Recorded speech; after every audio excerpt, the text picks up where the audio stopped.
Hello racing fans, I'm Chip from the Digital Grandstand and this is PitStop Delta.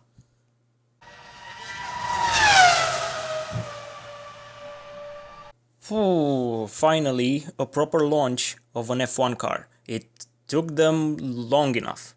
Seriously, let me know which F1 team do you remember that had a car launch that was, outside the social media bubble. So, yeah, Renault. Keeping to the spirit of the previous teams based in Anston, they had a rather good car launch today. All the senior management team members were there. They've talked about the last season, their aspiration for the new one, and a general view on the new regulation and the future of the brand. Good stuff. Good stuff there.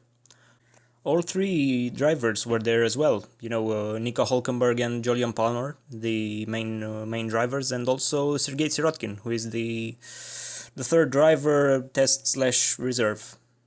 And yeah, although they remained silent, it gave the feeling of unity in the team, which is always important.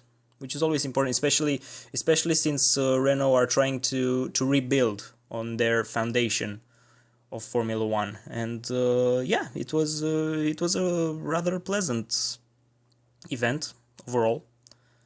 And Alan Prost was there as well. Him and his 2017 spec nose.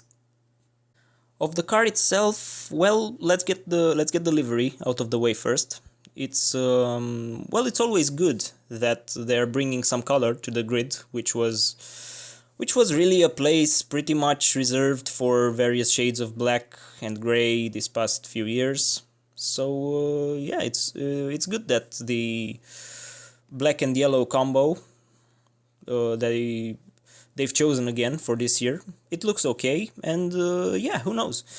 If they stick around long enough this time, in a couple of decades, maybe, who knows? Maybe we'll think of the yellow Renault trademark in the same way that we think of the Ferrari Corsa Rosso trademark. Or maybe not. Yeah. Well, all I'm saying is that it looks okay, but nothing special. The actual unveiling of the car was really good.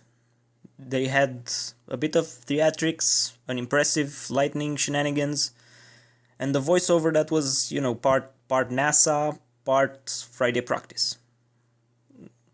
Yeah, that's it. Overall a decent event, much like their road car division. Yep. On the aero side, the front wing looks similar to the 2016 spec one, obviously adapted to the new regulations. The thumb nose is there, obviously. The front wing supports are quite long, extending some way behind the nose cone. The end plates feature two separate sections, which will help on directing the airflow around the tire. The actual striations of the wing are nothing special, but they look as complicated as ever. Yeah. On the actual nose cone, again, much like the Sauber C36, no S-duct, which is surprising. And also the cascade of it looks really steep, and the top section seems really bare. Looks like a coffee table. Yeah, push rod suspensions on the front, really the norm these days. On the sides now, really the barge boards are immense, and they are using a 3 steps design. The most frontal section of the barge board covers up to a quarter of the chassis, which is mad. Further back, the airflow conditioners have a rather cool S shape. The bottom mounting point is way in front of the side pods themselves, very close to the actual ending of the floor. The top mounting is placed just behind the side pod's air intake. And speaking of the actual side pods, they are quite narrow at the bottom, but very large at the top.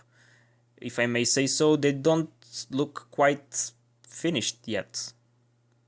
The engine cover descends in a linear fashion to the rear of the car, so the engine is not as small a package as one might have hoped, I think. Well, maybe it's fast. Maybe it's fast. The airbox is really large, with no less than 4 openings, and yeah, a rather odd oval shape placed horizontally, and with the not so small engine, one can only ask if the new power unit isn't too liable to, to overheating. Speaking of the actual power unit, of course, the first thing that stands out is the bloody shark fin, obviously. It doesn't look as big as the Saubers, but that's mainly because the engine cover is less aggressive on the Renault. So another team that's exploiting the usefulness of the fin, giving stability through the corners, rather compromising the actual aesthetics. The floor looks quite bare. Only a few striations at the rear in front of the rear tires. Finally, the rear wing looks really conservative. No striking elements worth mentioning. Just just the new for 2017 angulation and height. It's also worth mentioning that they did said that some of the parts on this car are still developing, so this won't be the actual car they are taking to Barcelona. But obviously they didn't say which parts are still developing. And yeah, overall the new RS17 looks just fine. It's not the most striking car. The color scheme works, and being Renault, they are swimming in sponsors. And yeah, it's good to see that they are making strides to move up the grid a little. And yeah, I'm rooting for them to get the 5th place that they so much desire for 2017. One thing I do want to say though is that I'm really looking forward to see this car in testing, especially down the straights, because lest we forget, Red Bull, who do tend to have quite a strong aero package, are using Renault engines. No, hang on. Let me rephrase that. They are using Tag Heuer branded Renault engines.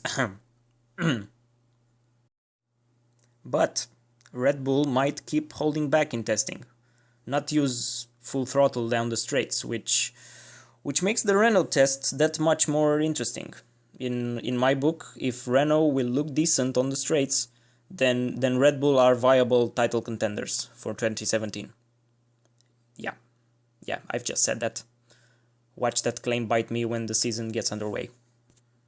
And yeah, that was the first look on the brand new Renault RS17. I've been Chip from the Digital Grandstand. That was the PitStop Delta. Don't forget to check back again tomorrow for more F1 content, or you can always subscribe.